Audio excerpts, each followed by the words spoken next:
Bom dia, segundo ano, tudo bem com vocês? Olha, a gente sabe que as lojas são abertas, mas não é pra gente ficar andando o tempo todo não, tá? Continua usando máscara, usando álcool gel e ficando em casa. Sair só se for necessário. Pessoal, hoje a gente vai trabalhar com um livro na página 36 e 37 e a página 41. Essas páginas intermediárias aí que eu não falei são de atividades, então é necessário que a gente faça ainda hoje. Eu vou fazer um vídeo com essas atividades aí para vocês me acompanharem. Tá? Hoje nós vamos falar sobre o resgate histórico do romantismo português, porque a gente está trabalhando com romantismo em Portugal. A gente, quando fala em resgate histórico, quer dizer que nós vamos estar voltando, retomando o passado também, mesmo, né, e buscando as raízes de Portugal para os autores estarem escrevendo, fazendo as suas produções.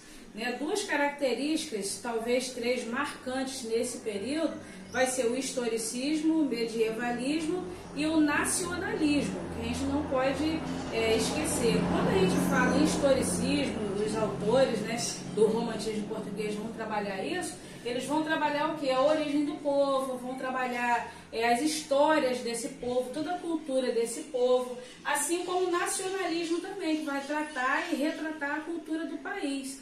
Né, as grandes conquistas, as grandes viagens, tudo isso vai ser trabalhado dentro do romantismo português, que vai fazer uma retomada, principalmente a primeira geração, que retoma os ideais passados, retoma os povos passados, a história passada, a história mesmo de base de Portugal, do surgimento de Portugal, né, a época de pastores, vai trazer essa realidade para os textos já naquele período que começa a ser escrito.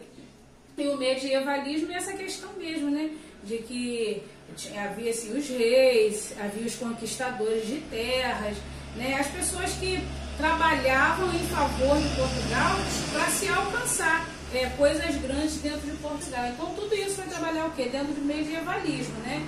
Já não era mais assim a questão só de reis, nós tínhamos os vassalos, né? Os servos, aquela coisa toda.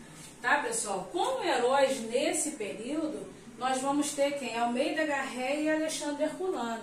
Almeida Garré, ele vai também trazer, lógico que o primeiro que chega a Portugal com o teatro é Gil Vicente, é ele que traz o teatro para dentro de Portugal.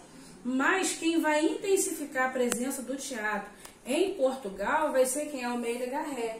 Né? E os seus textos vão trabalhar com uma linguagem muito simples, uma linguagem muito comum, de fácil entendimento, até porque o romantismo ele trabalha com a linguagem simples. Né? Almeida Garré também vai ter um espírito sedutor nas suas produções, né? São diversas, e ele é um bom autor. Vocês precisam ler um pouco mais, ler textos de Almeida Garré, que vocês vão gostar. E Alexandre Herculano ele vai trabalhar com romance, com o conto, com narrativas históricas, de período histórico mesmo, até porque são autores de primeira geração do romantismo que retomam o quê? O passado. Então, com certeza, os seus textos vão trabalhar com o passado.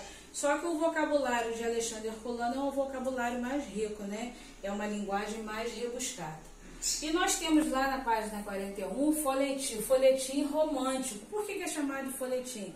Porque eram publicados mesmo em folhetos e era quase que semanalmente essas publicações.